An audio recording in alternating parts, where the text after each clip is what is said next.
Hello everyone, this is Ashna here. Welcome to another podcast with me. Today we will be talking about leadership. Who is a leader? Is that someone who's standing right behind you, someone who's leading you, or someone who's standing right next to you, helping you, mentoring you to take one step forward to realize your deep down dream of becoming a leader yourself? Today, we will be talking about leadership by none other than Tom Lawrence. Tom is a part of my professional network. He's based in London, United Kingdom. Tom has had a splendid career in the field of engineering and has served the best of names in automotive and rail industry. He is a chartered engineer. Tom, alongside this, is a mentor, a coach, and is on a mission to redefine leadership. Welcome, Tom Lawrence. Hello, Hi, Tom. How are you doing? not bad. How are you? I'm very well. You should be good. I'm really good. Great. Okay, Tom. So we all have heard about leadership. We've been in a leadership role ourselves. We've worked with the best of leaders. We've Mm. heard a lot about this. But what is this effective leadership that you are talking about? Well, it's it's sort of derived from my sort of career as a lead in leadership roles, but also when I've been led by people. In my industry, the engineering industry, it's very male orientated, and when you're a leader or a manager in the engineering world, you sort of got to be seen as kind of macho. Like you've got to be seen as someone who's a strong character, someone who's you know shows no weakness. So with being that kind of character, you don't sort of utilize the team that you're leading in the right way. You sort you try the leaders that I've worked with kind of try and do things on their own, and they don't trust the team to do certain tasks that they don't think they can do themselves, if you know what I mean. So I'm trying to change that perception. A Yeah. leader should be utilizing, not using his team, utilizing or his or her team, utilizing the team um, to to be highly effective. So if he's a highly effective leader, he will have a highly effective team, or she will have a highly effective team. So so by doing that, they need to know each member of their team's strengths and weaknesses. So each person will have different strengths, each person will have different weaknesses. So you utilize your certain team members for certain strengths for certain tasks. So it's basically like a pit stop in a Formula One. Each person has a certain task to do, so because that's their strength. So a highly effective leader should know the same about his team or her team. Sorry, I keep using his or her team to do the Yeah. same. And that's basically, you have a highly effective leader, you have a highly effective team. So that's the sort of the theory behind it. Yeah, you're absolutely right. It's important to have an effective team. If there Yeah, is, if you don't have an effective team, then the productivity goes down. Then what's the point in being a leader? The leader is someone who brings up together everything.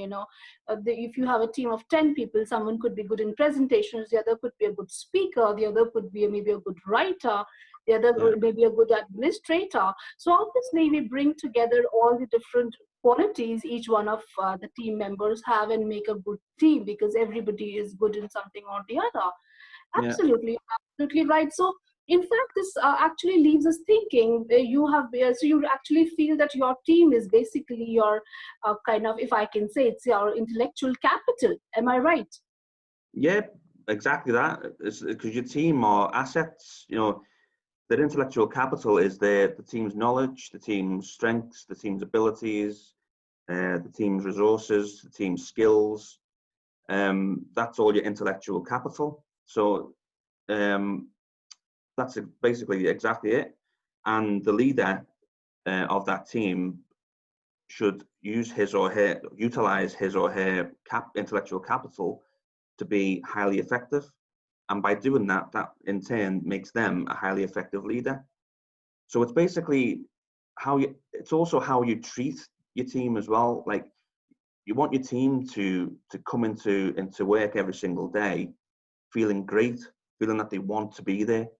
And how do you do that? Well, you create an environment for them so that when they do walk into the workplace, they don't feel, oh, I wish I was somewhere else, or I don't like being in this job, or I don't like this team, or I hate my leader, or I don't like, you want them to be there feeling great to be there. I mean, it's a difficult thing to do, but I mean, a leadership role is a very difficult job, and it takes a lot of time and effort to create those environments and create those cultures. But if you really want to truly be a leader or a highly effective leader, you have to put in that time, and that sometimes means doing extra hours or something like that. But by doing that, you're leading your team by example, and that is a massive trait of a highly effective leader, is leading by example. So yeah, so your question. Yeah, so I was going to say, in answer to your question, your team most definitely is your intellectual capital. Yes, great. In fact, we've noticed a lot of time that there are people who exhibit some kind, excellence in whatever they're good at, and there are few who, exhibit mediocrity.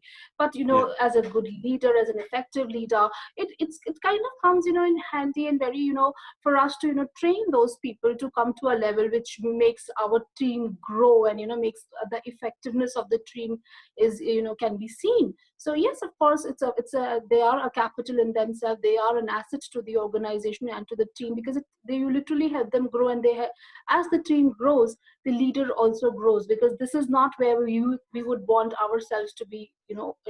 We definitely need to step up. The leader also needs to step up. So that happens only when the team grows. Yes, of course, you're absolutely right there, Tom. Great. So I was just going through a wonderful website that you've made, and spoken to a lot of people about you. So you talk a lot about knowledge. You talk about knowledge, and what has knowledge got to do with leaders? Well, a leader's role for me is to work on themselves every day to make them the most valuable leader that they can be. But also, which is part of the personal growth side of it that I talk a lot about, but also personal growth as a leader is also helping your people to grow as well. So the knowledge that they gain from working on themselves every day as a leader, that knowledge should be shared with the team. So the team are not in leadership positions, but you are. But what your role is to create more leaders in your team. So the way to do that is teach or coach your people or your team to be leaders, so that by the time, like one day, if you were to leave the company or to move on to a different role, then your team will be developed enough to be a leader to take on your role. Whereas, because at the moment, they usually give leadership roles to someone who's like the best team member, but they have no leadership knowledge. So they go into the role with no knowledge of being a leader, and then they have to sort of track back or just basically wing it. Whereas if they've been trained to be a leader before they actually go into the leadership role from the actual leader, the team are going to, that success they've had is going to carry on. It's not going to, they're not going to be sort of taking a back step. So that's the idea of, like, it's like a snowball effect. So that's what, with the knowledge that you have as a leader, you should be sharing that knowledge with your people, basically. And that's what I mean. And that's like, when I say personal growth is also helping others to grow as well. Yeah. It's not just about you personally, it's about helping others grow. And while you help others grow, you're growing yourself. You know what I mean? So you're constantly learning about other people, which is helping you to grow as well. So it's like I think you're absolutely. Yeah. You were saying something. Please go on. I was just saying, it's like a snowball effect. So it's like every day is, you keep learning, you keep working on yourself, and you keep getting better, but you're also helping others to do the same. Right. Great. So, I mean, I think you're absolutely right in saying it's important to share the knowledge, and grow your team. And, we are not trying to create a vacuum. A leader is not supposed to create a vacuum in the team, because when you're creating a vacuum, then, everybody, you're, even if one part or one member is absconding or is not there, unwell, then, the functioning gets affected. If there is a 0% at one place, then and 100% in all the other areas, because of that 0%, the rest of the 100% cannot function. So it's important to share that information, with all the members in the team, so that you can work more cohesively. You're trying to create another leader. So I think this is a very it's a wonderful takeaway for all the leaders out there, to notch up your game. This is your key factor, your key points that you need to keep in mind. You need to create another leader and take a step up. You need to move forward, and the only way forward is to go forward. So for that, you need to create that kind of an environment. Lovely. Great. What else? Give us some examples to tell us what leadership really is, and how we can go forward with it. And for all the people who dream to become a leader one day, or very close to grabbing that role but just missed it, so what do you think are the key ingredients one should focus on to become a good leader? Well, to be a good leader, you need to know where you're going. Basically, you need to have a vision, and if you've got, no matter how big your team is, your team can be 2 people or 4 people. For example, in 2015 I worked at Siemens, in their rail sector, and I had a team of 2 people, but I also inadvertently led the other engineering team as well. It was sort of like a double act between me and a different manager. But I had this vision, when I first started with them, to be the best in the country, to have the best results. And the way in the railway, how they measure their sort of performance is, like how many miles a train goes without having Yeah. any delays or incidents. And it's measured over like a year-long period. So my dream or vision for that team was to be the best, because I'd just come from Scotland, and their performance is really good, but I wanted to be better. So how I cast that vision with the team was, and this is how I got their buy-in, was I got everyone in a room and I just basically told them my dream. I shared it with them and just said, here's what I see us doing. And then I just wrote it on a whiteboard, and said, how do we do it? And that's when everyone was saying to me, we should do this and we should do that. And so I was like writing all these ideas on the board. And then at the end of it, it was their vision. They all believed in it because it all came from them. So that's how I got their buy-in. And that's how they sort of grabbed hold of the vision and ran with it. And another thing with the team is, I mean, if you see in like a lot of organizations, you see a lot of posters with vision, or the mission and the vision, but no one ever talks about it. Yeah, it's just on a poster, but no one ever talks about it, and no one ever sort of measures what they're doing against that vision.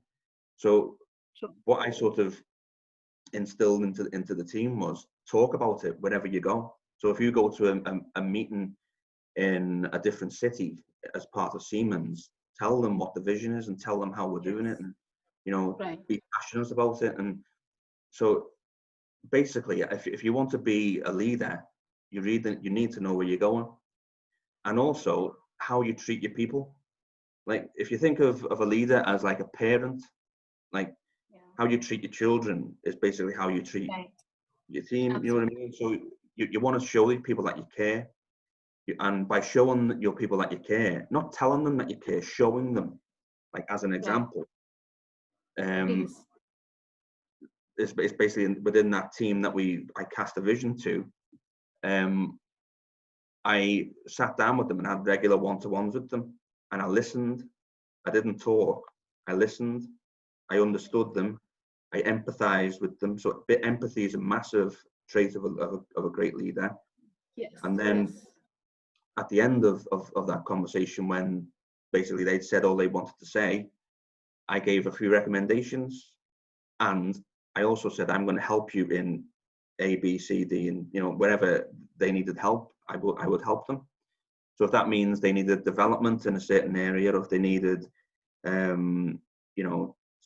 certain, I don't know, like certain, or they just needed me to put an arm around them or something like that, I was there for them. Basically, Wow. showing them that you care, showing them that you have respect, you will get that back. And Yes. I mean, in one word, leadership is influence. I talk about influence a lot because I don't think a lot of people know that leadership is about influencing people. And the only way to influence people is by doing exactly that, is showing them that you care, being a good example to them, being a role model, listening to them, to your people, and helping them grow. And that's how you influence people. So that was when I took over that team, that was basically what I did.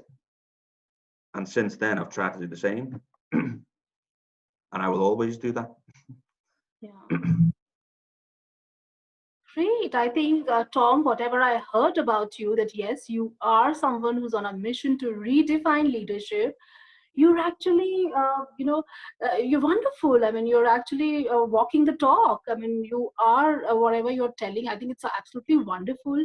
And yes, people have not spoken about this, have not thought about this earlier, about influencing, about creating that trust in your team, that they don't see you as a boss, but they see you as their mentor, involving them in what you're doing so that they feel a part of it. They don't feel as if they are being instructed.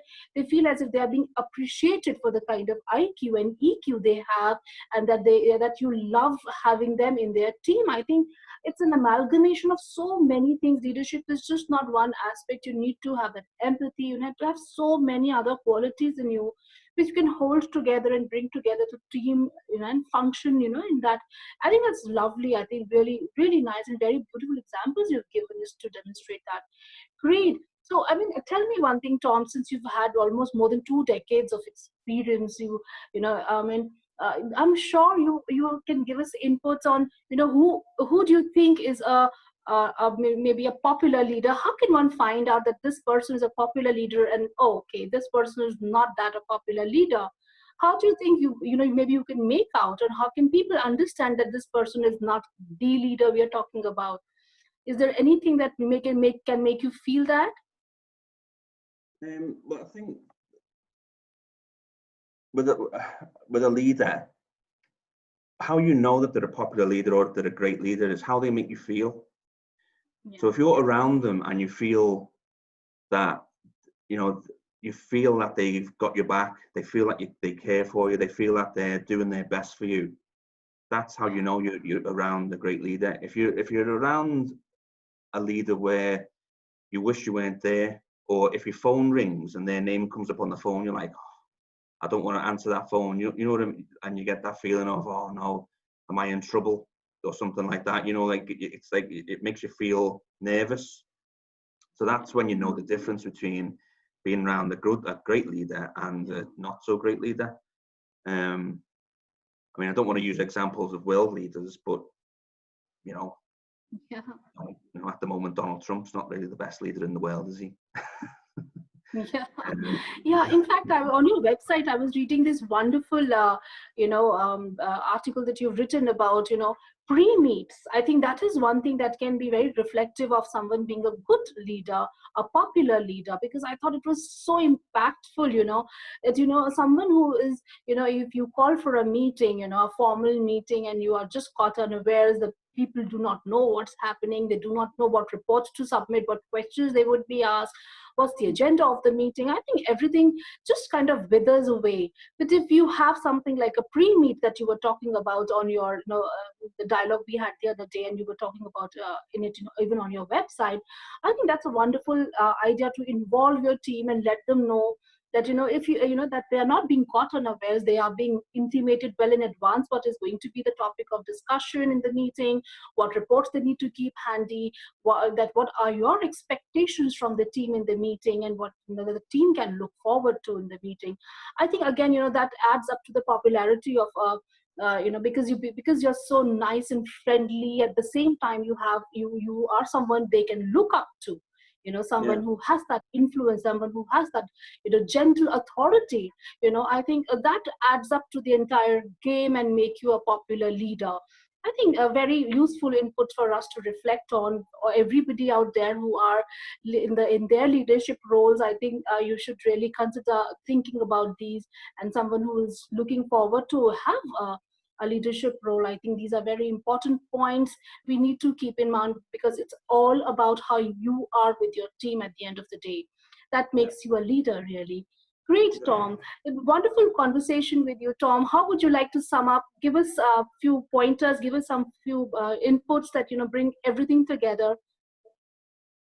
Um, well, as I say, like talking about leadership and highly effective leadership, there's certain, you need, as I've said before, you need to know where you're going.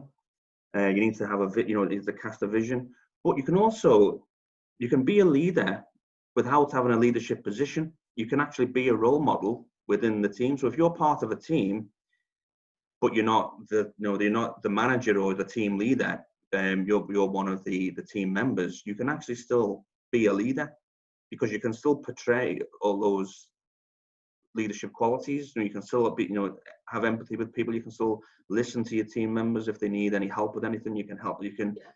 help them grow. Work on yourself every single day, and I do mean every single day. That means Saturdays and Sundays, and days when you're not feeling so great. Even if it's just something small, just try and be a better person than you were yesterday. That is your only competition. Try and be your best self every day, and compare yourself to who you were yesterday. That is Yes. I mean, that is the role model to me. If you want to follow someone, then you need to follow someone like that. Basically, someone who's working on themselves every single day to be the best version of themselves they can be, and also help others. I mean, that's what leadership is. Leadership is serving others. It's a role of Yeah. service. It's not a role of people serve you. No, it's the opposite. You serve them. Right. You're the one who's got to lift them up. They don't lift you up. You lift them up. Right. Wonderful. Yeah, Wonderful. I think it's a wonderful tip for all of us. It's not your people who lift you, it's you who lift your people. yeah, Absolutely wonderful. Tom, even I'd like to share something, long back, almost around 10 years back. I was, my leader, my mentor, I was absolutely wonderful person.